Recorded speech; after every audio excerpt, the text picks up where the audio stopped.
Innal hamdalillah nahmaduhu wa nasta'inuhu wa nastaghfiruh wa na'udzu billahi min syururi anfusina wa min sayyiati a'malina may yahdihillahu fala mudhillalah wa may yudlil fala hadiyalah wa asyhadu an la ilaha illallah wahdahu la syarikalah wa asyhadu anna muhammadar rasulullah allati la nabiyya ba'dah amma ba'd.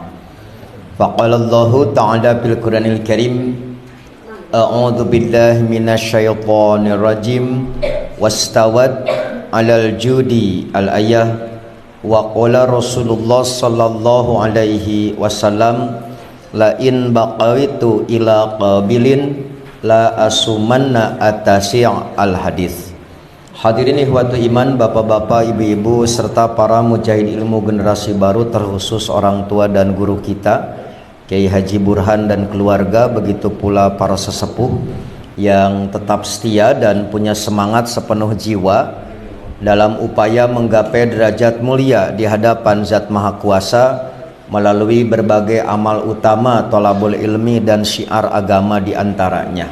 Tidak ada pujian yang paling pantas terucap dari lisan selain alhamdulillah, karena atas kudrah, iradah serta inayah Allah Subhanahu wa taala, baik Bapak Ibu yang bisa hadir secara langsung di Masjid Al-Istiqomah ini maupun yang tetap setia mengikuti kajian di tempat masing-masing melalui layanan live streaming di Facebook Ibnu Hajar Media dan Sigabah. Bapak Ibu yang dirahmati Allah, materi kajian merupakan edisi khusus sehubungan dengan tibanya bulan Muharram dan syariat ibadah saum Muharram untuk lebih menguatkan keyakinan dan pengamalan saum tersebut.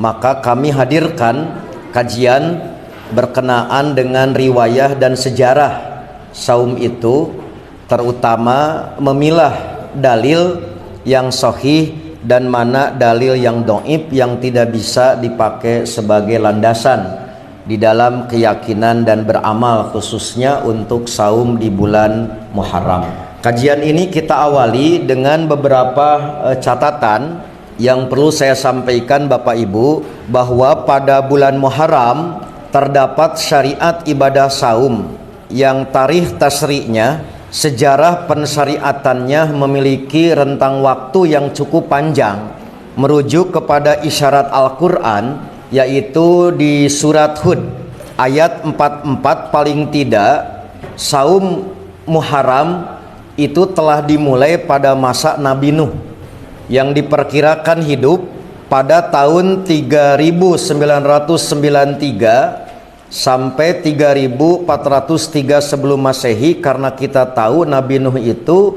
adalah nabi terpanjang usia, kurang lebih 950 tahun, dengan interval waktu dakwah kurang lebih 400 tahun dakwahnya. Berapa followernya Bu? You know follower? Berapa pengikutnya? Paling banyak 80 orang. Jadi dakwahnya 400 tahun, followernya paling banyak dalam satu riwayat itu 80 orang. Jadi kabayang Bapak Ibu, dakwah 400 tahun, metode apa, materi apa, sigana mah atos gitu dilakukan kuda minuh. Jadi upami orang kerek seberat tahun lah can sabaraha Bu.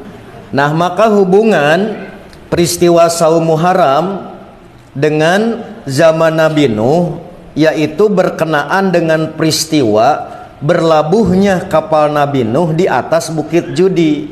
Itu terjadi pada hari Asyura, sebagaimana dijelaskan dalam hadis Abu Hurairah riwayat Al-Bukhari. Saya nggak akan terangkan peristiwa banjirnya. Nah, tapi intinya dalam beberapa riwayat, selama orang kafir belum modar gitu Bu, maka banjirnya belum surut. Dalam satu riwayat banjirnya itu 3 bulan, dalam riwayat lain 6 bulan. Nah, maka pada saat surut, bahtera Nabi Nuh itu tertambat di bukit Judi. Itu terjadi tanggal 10 Muharram gitu. Itu yang terangkan di surat Hud ayat 44. Dan penjelasan tadi sejarahnya peristiwa ini diterangkan di dalam hadis riwayat Imam Bukhari yang bersumber dari Abu Hurairah. Itu sebagai catatan awal bahwa membicarakan saum Muharram memiliki rentang waktu sejarah yang cukup panjang, karena bukan hanya syariat sejak Nabi Muhammad, tetapi paling tidak itu kita dapatkan paling jauh gitu, atau paling awal itu pada Nabi Nuh. Nah, dalam perkembangan periwayatan tidak sedikit pula Bapak Ibu riwayat tentang syariat ibadah saum Muharram pada masa para nabi sebelum Nabi Muhammad yang tersebar di masyarakat kita. Selain berdasarkan hadis yang sahih, juga merujuk pada hadis yang dhaif, bahkan maudhu atau palsu. Ini sebagai contoh Bapak Ibu, hadis dhaif yang menerangkan bahwa saum Asyura itu disyariatkan kepada semua nabi gitu. Nah, maka hadis yang menyebutkan kepada semua nabi gitu, antara lain yang diriwayatkan oleh Imam Ibnu Abu Syaibah, hadisnya dhaif dengan ungkapan yaumu Asyura yaumun kanat tasumuhul anbiya pasumuhu antum. Nah, hadis ini menunjukkan semua para nabi gitu mendapatkan syariat saum Asyura, namun ternyata hadis ini dhaif. Nah, salah satu di antara sebab dhaifnya, ada seorang pewarta hadis, ada seorang rawi bernama Ibrahim bin Muslim Al-Hajari. Ia dinilai dhaif oleh banyak ulama, apalagi Imam Bukhari menyebut munkarul hadis. Ini catatan Bapak Ibu. Nah, kata Imam Bukhari, kalau ada wartawan hadis dinilai munkarul hadis, berarti dhaifun nakirun, dhaif nakranan gitu, dhaifnya banget. Nah, maka la tahillu riwayatu anhu, rawi tersebut tidak halal untuk diriwayatkan. Sementara dalam hadis sahih Bapak Ibu, yang bisa dipastikan saum Asyura proses tasri'nya itu langsung disebut di dalam hadis sahih itu di 4 nabi gitu ya. 1 Nabi Nuh, yang kedua Nabi Musa, yang ketiga Nabi Isa, dan yang keempat Nabi Muhammad. Nah, pembahasan tentang sejarah saum ini sudah kami tayangkan di internet di web Persis. Nanti silahkan dicek di persis.id. Di situ sudah kita ulas sejarah panjang yang namanya saum Muharram, khususnya di hari Asyura atau 10 Muharram. Nah, masuk pada saum Muharram di masa Nabi. Ketika kita membicarakan saum Muharram di masa Rasulullah, maka kita pun mendapatkan keterangan dalam 2 kategori.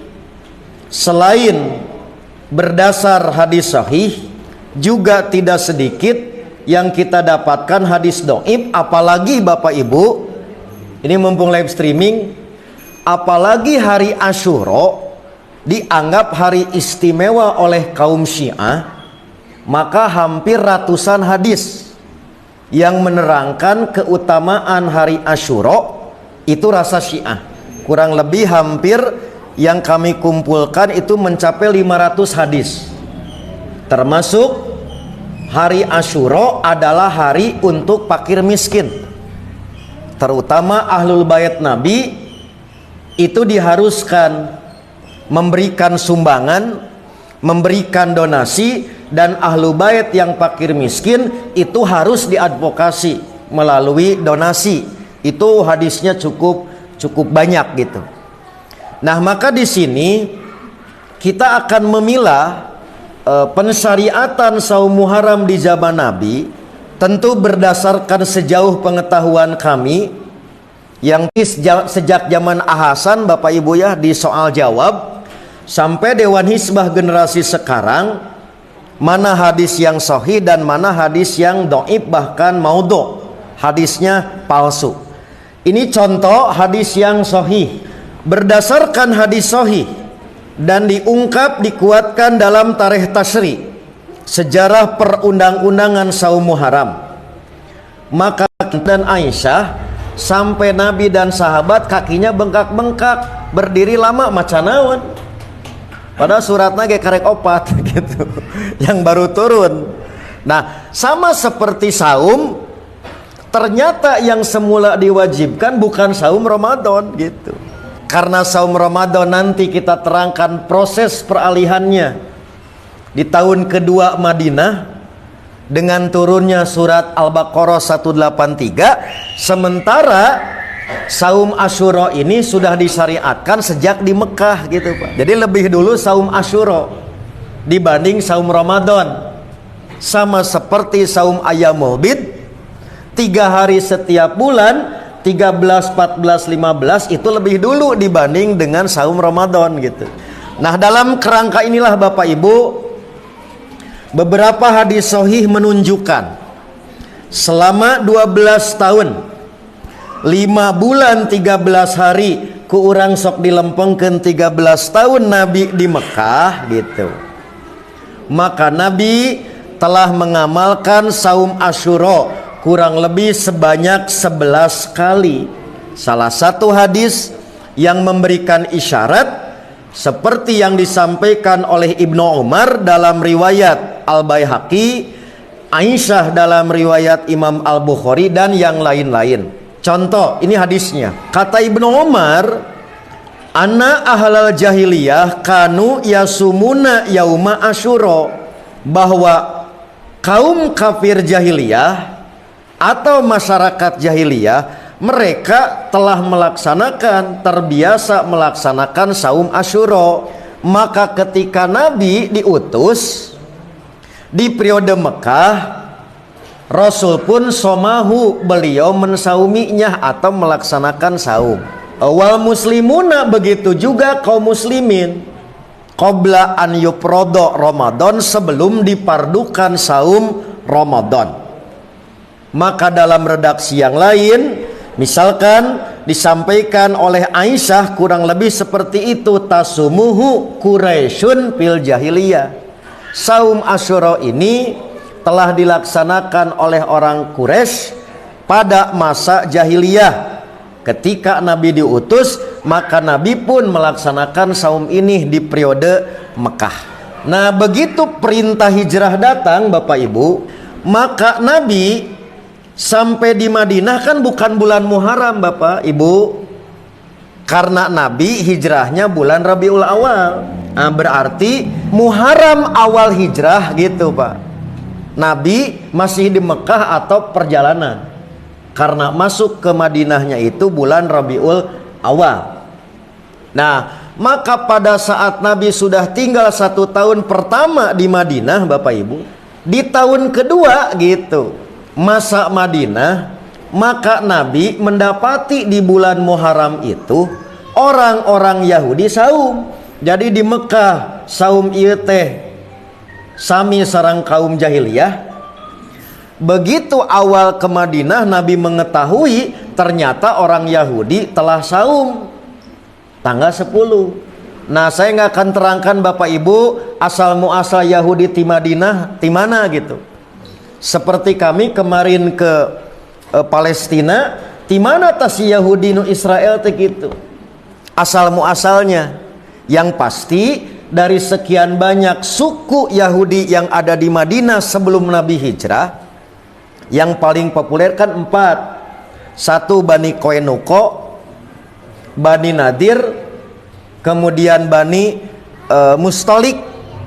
Merekalah di antara yang menguasai pasar Koenuko yang terkenal dengan dominasi orang Yahudi di situ. Nah, jadi Nabi di Mekah keneh di Madinah tos aya. Waktu itu masih bernama Yasrib. Nah, mereka sudah biasa melaksanakan saum Asyura. Begitu Nabi tadi bertemu dengan mereka, cek orang Ciranjang mana naonan buat saum? Gitu Bapak Ibu. Maka Yahudi menjawab, hada yaumun solihun. Asyura adalah hari baik. Hada yaumun, inilah hari najallahu bani Israel min aduwihim. Di hari ini Asyura, maka Allah menyelamatkan Nabi Musa dan Bani Israel dari kejaran Fir'aun. Berarti dengan keterangan ini Asyura mengalami 2 peristiwa besar kejadiannya. 1, surutna banjir Nabi Nuh. Yang kedua, mentasna Nabi Musa dan Bani Israel tikarlepna Fir'aun, Bu. Jadi Fir'aun tikarlep Asyura. Ibu kantos ngawaca Fir'aun ka ibu? Mawat nate tanggal 10 gitu. Maka oleh orang Yahudi diperingati, cara memperingati nate dengan ibadah saum gitu. Nah itu sebagai contoh Bapak Ibu. Maka Nabi pun melaksanakan saum. Bahkan kata Nabi, kami lebih berhak kepada Musa daripada kalian. Nabi saum, maka Nabi memerintah untuk kepada sahabat agar melaksanakan saum pula ini di Madinah. Berarti Bapak Ibu, pada asalnya ketika hijrah ke Madinah, saum Asyura ini hukumnya wajib Bapak Ibu. Dengan melihat indikasi amaro memerintah Nabi, maka perintah pada masa awal Madinah, pada masa awal hijrah ditegaskan pula di dalam hadis Abu Musa al-Ash'ari dengan ungkapan kana yaumu Asyura, hari Asyura, yauman tu'adzimuhul yahud wa tattakhiduhu idan. Hari Asyura adalah hari yang diagungkan oleh orang Yahudi dan dijadikan sebagai hari raya. Faqala Rasulullah sallallahu alaihi wasallam, maka Rasul bersabda, sumuhu antum, hei kalian kaum muslimin, maka saum hari Asyura.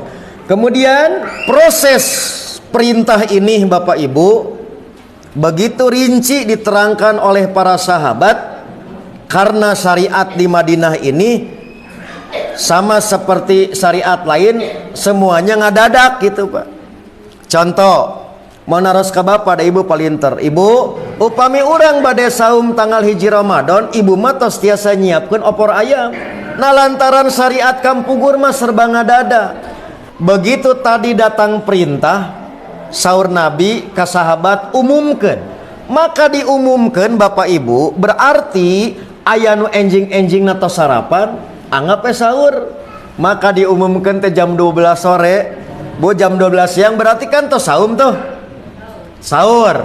Begitu bade tuang pengumuman sik atau ka ketua PCT engke mun geus 3 piring kakara umumkeun. Kali Bu, jadi ini serba ngadadak pengumuman ieu teh gitu. Maka barang siapa tadi yang sudah makan, lanjutkan gitu sisa harinya untuk saum.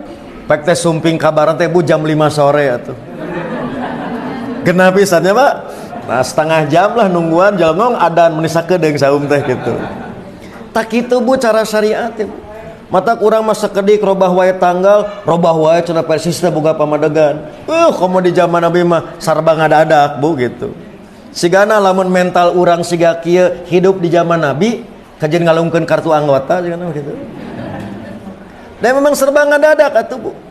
Nu kabayang engke seperti bab salat Bu. Kapan teh sekaligus jadi itu teh model nanti. Ada tahapan. Ada yang dirubah dari masa ke masa kayak piat salat teh gitu. Di tengah jalan bisa jadi ada perubahan. Ini sekali lagi Bapak Ibu, proses tasri saumu haram makana nikmat Bu. Saum teh bukan sekedar tahu hukum sunatnya, tahu ilmu ini ternyata umurnya panjang dan tidak mudah. Ternyata proses bagaimana Allah mengangkat derajat pada saat saum ini ternyata dilakukan kaum jahiliyah ngalih ke Madinah ku orang Yahudi. Asalnya adalah wajib dengan proses yang serba ngadadak. Maka periode awal Madinah itulah yang disebut saum Muharram, menempati tempat yang kokoh untuk saum Muharram, yaitu hukum asalnya diperintahkan. Barulah Bapak Ibu di tahun kedua setelah turun surat Al-Baqarah 183 yang kutiba itu, maka saum Asyura yang asalnya diperintah, yang asalnya wajib, berubah menjadi tatawu sunat. Maka ini seperti yang diterangkan oleh beberapa sahabat, antara lain Aisyah. Maka kata Aisyah, ketika Nabi hijrah, Nabi melaksanakan saum Asyura dan memerintah sahabat untuk melaksanakan saum itu. Falama purido sahru Ramadan, ketika saum Ramadan dipardukan, maka Nabi merubah ketentuan menjadi faman syaa nu bade mangga silahkan saum, faman syaa taroka barang siapa yang tidak saum silahkan, nu asal nama harus dilakukan gitu. Itu dalil adanya perubahan hukum. Maka dalam riwayat lain, misalkan riwayat Imam Al-Bukhari juga dikuatkan oleh keterangan Ibnu Umar dan juga Muawiyah, adanya proses dari Mekah ke Madinah masa awal, hukumnya asalnya diperintah, asalnya wajib, di tahun kedua berubah menjadi tatawu, sunat. Oke, singkat cerita, memasuki akhir periode Madinah di tahun ke-11, maka Muharram masih dialami ku Nabi, Bapak Ibu. Karena seperti yang Bapak Ibu ketahui, Nabi wafat bulan Rabiul Awal. Berarti Muharram Nabi terakhir itu tahun 11. Maka Muharram di tahun depan, tahun 12, Nabi tidak mengalami. Disitulah para sahabat mulai curhat membahasa orang Ciranjang mah lantaran teu nyaman saumna bareng jeung orang kafir.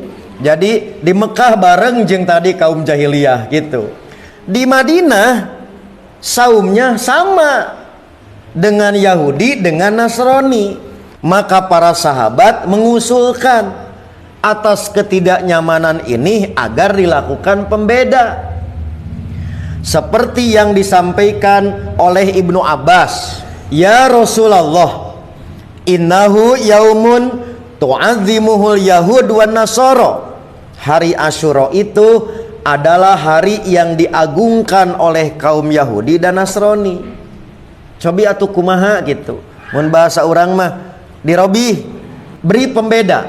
Maka Nabi bersabda, fa idza kanal amul mukbil insyaallah sumna ayaumatasi.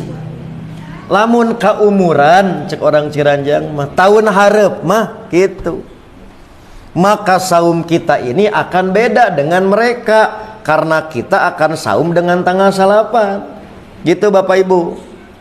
Nah kata Ibnu Abbas, tahun depan tiba Nabi sudah tidak ada. Berarti Muharram terakhir itu tahun 11 gitu Bu, karena Nabi wafat Rabiul Awal. Nah disinilah Bapak Ibu, dalam riwayat lain pakai redaksi la in baqawaitu ila qabilin, jika aku masih hidup sampai tahun depan, maksudnya tahun 12, la asumanna atasil, niscaya aku akan saum dengan tanggal 9-nya. Maka dari kejadian inilah para ulama mencermati dan disepakati oleh ahli sejarah bahwa Nabi tidak berkesempatan melaksanakan saum 9 Muharram di tahun itu karena beliau wafat di Rabiul Awal tahun 11. Tetapi rencana beliau untuk melaksanakan tanggal 9 membuktikan bahwa saum tanggal 9 itu sudah disyariatkan. Maka pencanangan, gitu sebutannya Bu, pencanangan syariat demikian oleh sebagian ulama disebut sunnah hammiyah. Apa Bu? Nah, jadi pencanangan ini oleh sebagian ulama disebut sunnah hammiyah, sunnah rencana dan cita-cita Rasulullah kedudukanna sami, sareng sunnah qauliyah, sarang sunnah fi'liyah, sarang sunnah takririyah gitu. Namanya sunnah hammiyah. Paham Bapak Ibu? Wah pinterna orang Ciranjang mah. Sim kuring 15 tahun Ustaz mempelajari ieu gitu. Bapak Ibu mah 30 menit. Jol ngarti orang Ciranjang mah luar biasa pala linterna. Tijaban Nabi Nuh gerang ngalalakon Bu.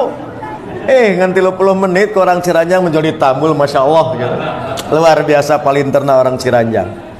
Sudah selesai Nabi wafat, maka pelaksanaan saum Muharram 2 hari 9, 10 maka senantiasa dipelihara oleh generasi sahabat terus diajarkan kepada generasi tabi'in dan seterusnya. Maka sehubungan dengan itulah salah satu nasihat Ibnu Abbas kepada generasi tabi'in dan seterusnya termasuk ke kita orang Ciranjang. Maka dalam hadis yang populer, sumu at-tasi' wal ashir, saumlah tanggal 9 dan 10. Dalam hadis lain ma'al ashir, bersama tanggal 10. Wa khaliful yahud, dan bedailah kalian dalam urusan ibadah ini dengan orang-orang Yahudi. Akhirnya Bapak Ibu, maka saya akhiri kajian ini dengan kesimpulan berdasarkan hadis sahih bahwa saum Muharram disyariatkan 2 hari, 9 dan 10. Oke, 2, tidak ditemukan dalil ayat bahwa setelah wafat Nabi saum Muharram hanya dilaksanakan 1 hari, milih 8 wungkul atau 10 wungkul. 3, adapun hadis yang menerangkan saum Muharram itu paketnya 2, bukan 9 10, tapi 10 11, atau paket 3 hari 9 sampai 11, sejauh pengetahuan kami hadisnya dhaif. Apa Bu? Dhaif. Sekali deui. Ya, sekali deui Bu. Nah, sip. Berarti harus kan? Terus para lintar orang Ciranjang mah. Jadi, adapun nanti hadis yang menerangkan paketnya 2 hari, tapi bukan 8 10. Paket nate 10 11. Atau paketnya 3 hari. 9 10 11. Hadisnya dhaif. Kurang lebih seperti ini Bapak Ibu gambaran saum Muharram berdasarkan hadis dhaif. Pertama, ada yang diriwayatkan menggunakan huruf wau 8 dan 10 dan 11. Jadi 3 hari gitu Pak. Wau gitu. Seperti yang diriwayatkan misalkan dalam riwayat Imam Ahmad dan Imam Al-Bazzar, bahasanya sumu qoblahu yauman wa ba'dahu yauman. Jadi entong nyorangan tanggal 10, maka 1 hari sebelumnya 8 tuh, dan 1 hari setelahnya berarti 11. Berarti 8 10 11 gitu. Karena ngangodan, berarti diakumulasi jumlahnya 3 hari. Ada juga yang menggunakan ao, itu Bu, sumu qoblahu yauman jeung 8 10, au atau ba'dahu yauman 10 11, pilihan gitu. Jadi sekali deh Bapak Ibu, hadisnya ada yang pakai wau, berarti dipahaminya akumulasi 3 hari. Yang kedua pakai au. Oke, seperti dalam riwayat Ibnu Huzaimah, riwayat Imam Al-Baihaqi dipahaminya pilihan. Lamun teu 8 10 11.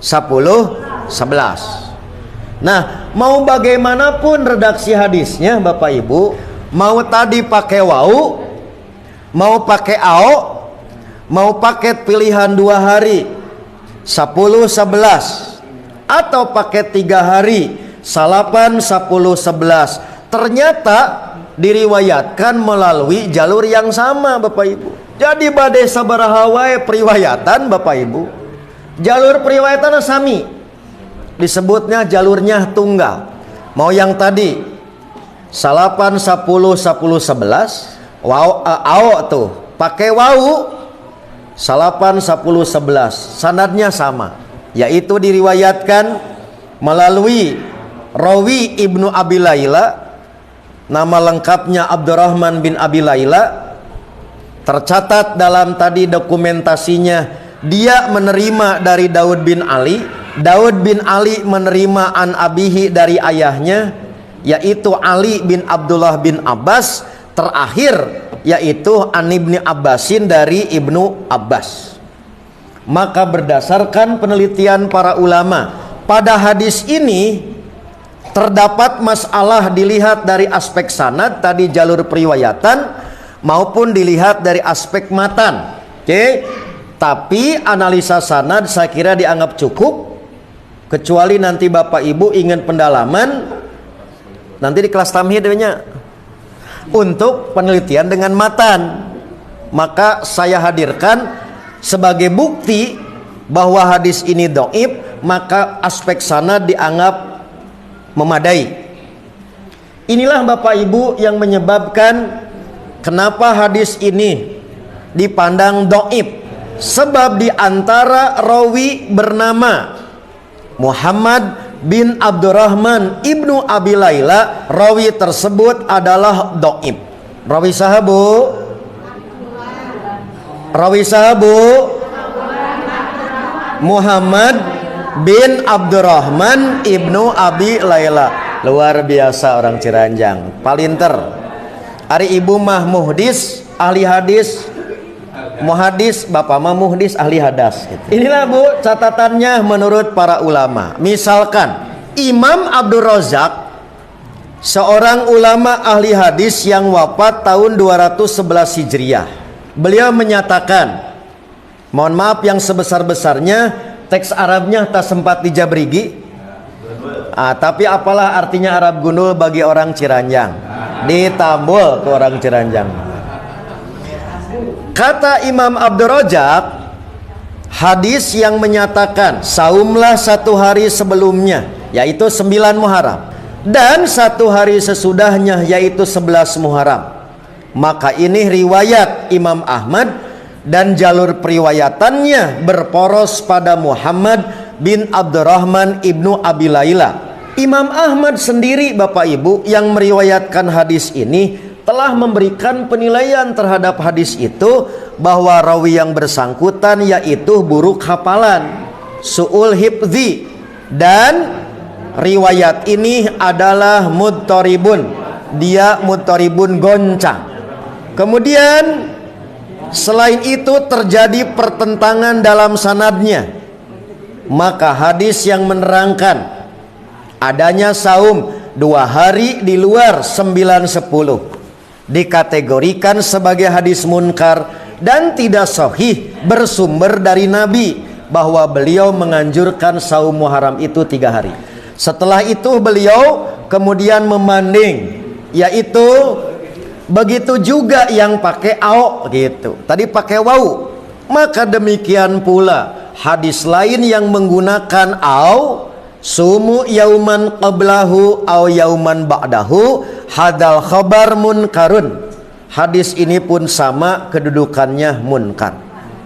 Akhirnya Imam Abdul Razak menutup analisanya dengan mengatakan bahwa yang sahih seperti yang dinyatakan oleh Ibnu Abbas, sumu at-tasi' ma'al ashir, saumlah tanggal 9 bersama tanggal 10. Inilah yang terpelihara, inilah yang sahih. Paham Bapak Ibu? Paham Bapak Ibu? Kamarana itu jembling gitu. Siap. Terakhir, kami di Dewan Nisbah juga perlu mencantumkan penjelasan lain sebagai penguat ya, yaitu oleh ulama yang hidup di abad kemudian. Itu Imam Asy-Syaukani, baik di dalam kitabnya sendiri seperti Nail Autor, konon itu disebut sebagai kitab Persis gitu, Nail Autor itu, dan juga dikutip oleh para ulama yang hidup di abad modern, kurang lebih mengatakan begini Bapak Ibu. Ini terjemahnya saja ya. Riwayat Ahmad munkar dari jalur Daud bin Ali dari bapaknya dari kakeknya. Diriwayatkan dari Daud bin Ali oleh Ibnu Abi Laila. Hadis semisal diriwayatkan pula oleh Al-Baihaqi dan menyebutkannya dalam At-Talkhis. Al-Hafidz Ibnu Hajar mengutip di tempat tersebut, tetapi Ibnu Hajar tidak memberikan komentar. Kemudian hadis ini juga dinilai dhaif oleh Imam Adz-Dzahabi, Imam Al-Haythami, Imam Abdurrauf Al-Munawi, dan Syekh Al-Albani. Maka dari situ tidak berlebihan sekiranya untuk disimpulkan mengamalkan saum Muharram sebanyak 3 hari, tanggal 9, 10, 11, Atau 10-11 Muharram hukumnya menyalahi sunnah. Bahkan sebagian ulama ada yang menilai bid'ah gitu. Apa Bu? Bid'ah gitu. Karena tidak ada dalilnya. Cukup Bapak Ibu? Halo? Cukup? Jadi membanding hadis yang sahih 9-10, 10-11 dhaif, 9-10-11 juga dhaif. Terakhir mari kita lihat bab keutamaan. Selain hadis tentang jumlah hari, baik yang sahih maupun yang dhaif, kita juga temukan hadis yang sahih dan dhaif berkenaan dengan fadilah, dengan keutamaan saum Muharram. Contoh Bapak Ibu, berdasarkan hadis sahih, Nabi menjelaskan keutamaan serta khasiat saum Muharram. Misalnya dalam hadis riwayat Imam Muslim, Imam Ahmad dan Abdu bin Humaid yang bersumber dari Abu Hurairah, maka Nabi bersabda, "Afdhalus siyam ba'da Ramadan syahrullah al-Muharram." Maka saum yang paling utama setelah saum Ramadan adalah saum di bulan Muharram. Menurut para ulama, menisbat, menghubungkan Muharram kepada Allah disebut syahrullah, tiada lain sebagai takzim, bentuk pengagungan Allah terhadap bulan tersebut. Sebab pada hakikatnya semua bulan yang 12, begitu juga hari-hari seluruhnya milik Allah, termasuk Muharram. Tapi naha Muharram langsung disebutnya bulan Allah gitu. Nah itu sebagai bentuk pengagungan. Itulah yang disebut dengan afdoliyat, keutamaan bulan Muharram.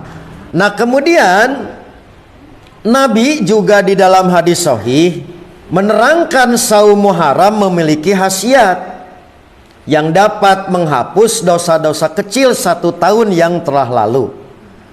Sebagaimana dalam hadis yang sudah populer, wasaumu yaumi asyura yukaffiru sanatan madiyatan, saum hari Asyura dapat menutupi dosa 1 tahun yang telah berlalu.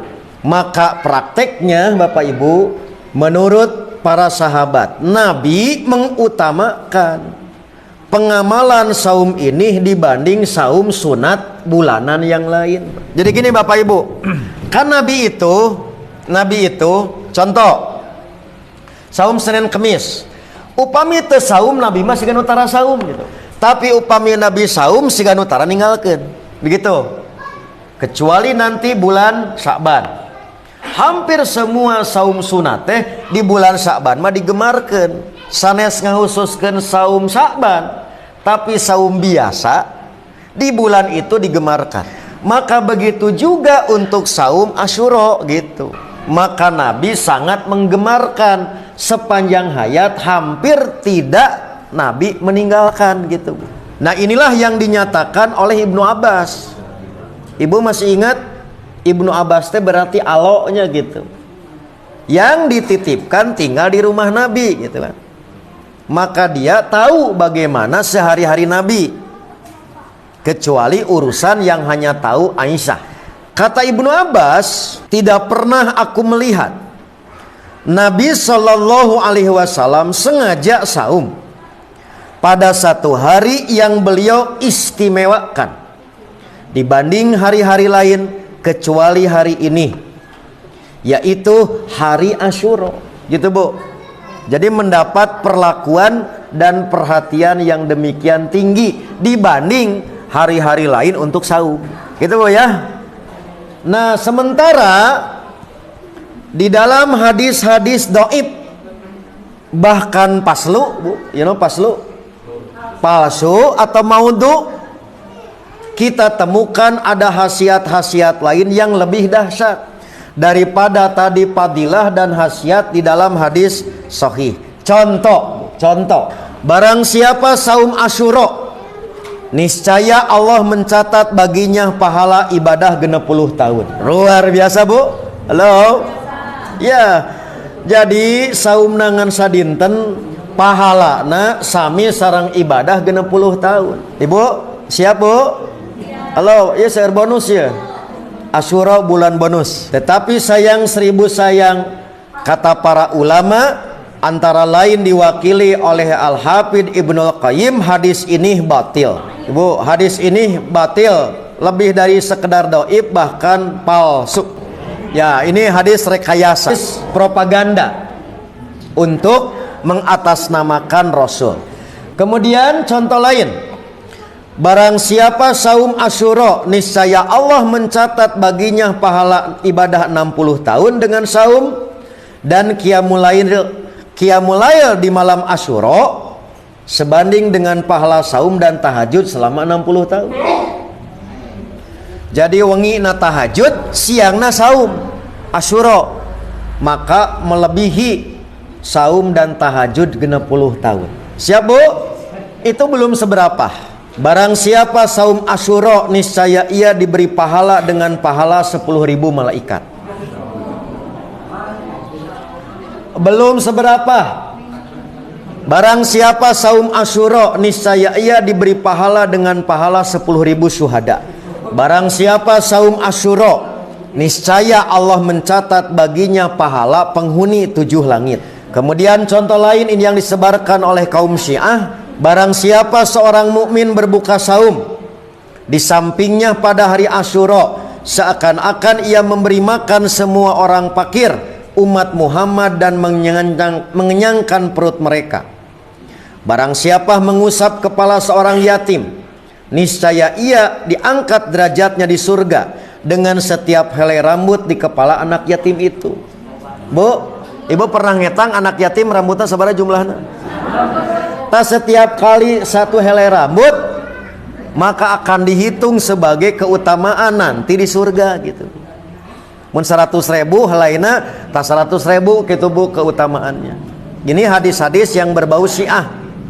Karena bagi mereka hari Asyura, hari berduka cita, hari berkabung Husain dibantai di Karbala, maka hari untuk berbagi kepada fakir miskin dan anak yatim, sebagai tadi bagaimana agar keutamaan Husain kesyahidannya itu didapatkan gitu Bu. Dah ya, jadi banyak pisan hadisna Bu. Nah, tetapi sekali lagi semua ini hadisnya adalah palsu. Lihat Bapak Ibu, nanti nanti akan kita bahas ke depan dari mana hadis-hadis seperti ini masuk di kalangan umat Islam. Nah, maka infiltrasi merembesnya lewat tarekat gitu, lewat tasawuf. Jadi hadis-hadis nanti di kitab-kitab tarekat, di kitab-kitab tasawuf itulah yang masuk merembes. Maka Bapak Ibu bersyukurlah, beruntunglah kita masih punya para ahli hadis yang bisa memfilter. Sekiranya tadi ahli hadis sudah tidak ada, maka hadis ini akan menebar umat, maka umat kesegelong, kesegelong Pak. Pasti kemerkaan hadis palsu. Maka inilah Bapak Ibu beruntungnya kita di Jamiah Persatuan Islam. Selain Bapak Ibu, beruntung kita di Jamiah Persatuan Islam karena kaderisasi tak pernah berhenti untuk selalu melahirkan para ahli sampai umat terselamatkan baik dalam urusan akidah, urusan ibadah, urusan muamalah. Maka saya mohon doa dan dukungan agar kaderisasi ulama dan mujahid dakwah di lingkungan kita tak boleh terhenti. Inilah diantara kenikmatan apik persatuan Islam itu di dalam apa Bu? Memilih menu supaya naon sehat dunia akhirat. Bapak Ibu, karena waktu jua yang memisahkan kita, maka saya akhiri sesi ini dengan harapan mudah-mudahan di hari Kamis tanggal 27 Juli Bapak Ibu ya, bertepatan dengan tanggal 9 Muharram 1445 Hijriah, juga di hari Jumat 28 Juli bertepatan dengan 10 Muharram 1445 Hijriah, kita diberikan kesehatan, kita diberikan kemudahan, kita diberikan semangat agar panji syariat berkenaan dengan ibadah ini dapat kita pelihara dan terus kita kibarkan untuk ihya sunnah, sehingga nilai-nilai sunnah nabawiyah ini, nilai syariat Islam ini terus dapat terawat dan juga semakin memperlihatkan panglima dan komando sebagai panduan hidup kita, diri dan keluarga serta masyarakat kita. Akhirnya Bapak Ibu, nah saya cukupkan dulu di sini. Saya mohon pamit. Nah, tapi tadi MC ngaharewos, kajian ini tak akan dibubarkan kalau pertanyaan belum mencapai 2000, karena MC yang akan jawab. Dipersilakan untuk ditampung dulu. Nanti saya akan kembali setelah pesan-pesan berikut ini. Aqulu qouli hadza wa astaghfirullah li wa lakum.